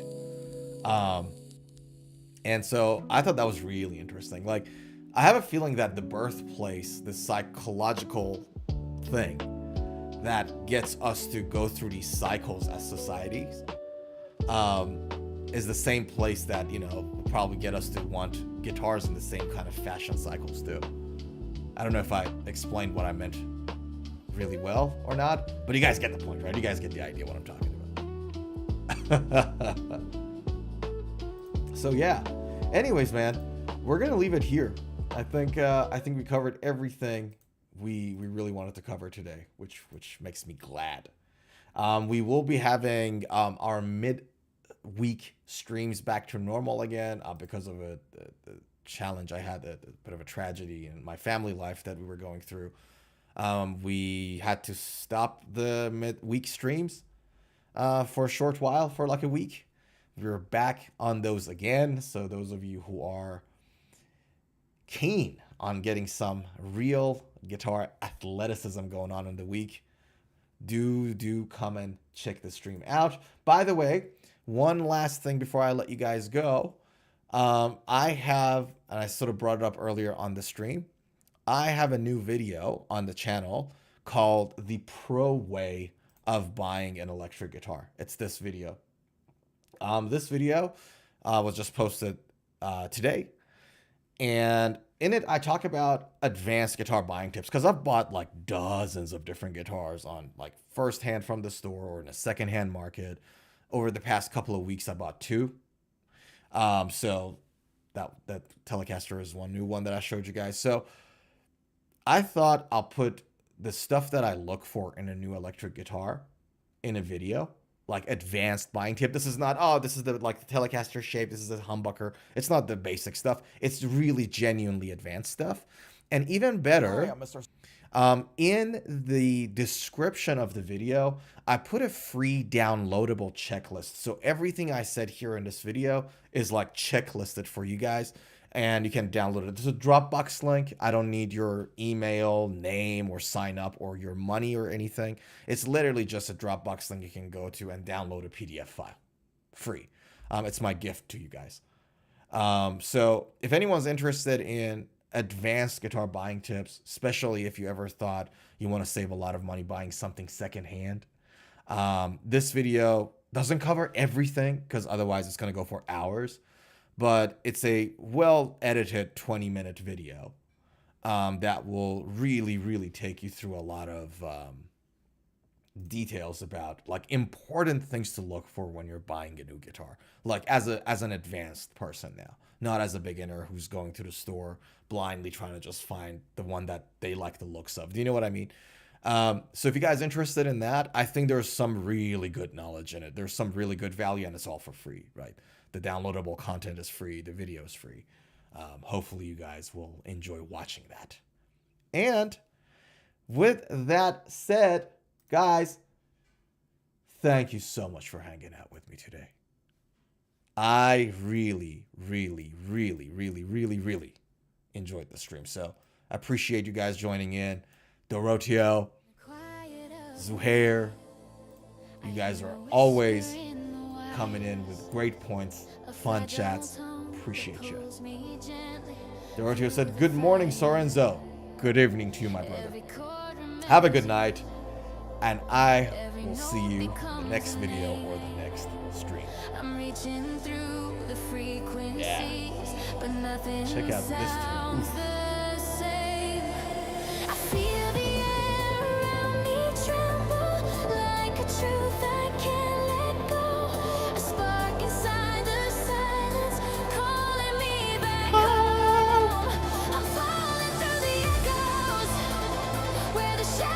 I feel like a DJ now. I feel like Armin van Buren. Guys, we got one life. Don't forget to do the things you love doing. Play that damn guitar. Be happy with it. Have fun. I'll see you in the next video. Mwah!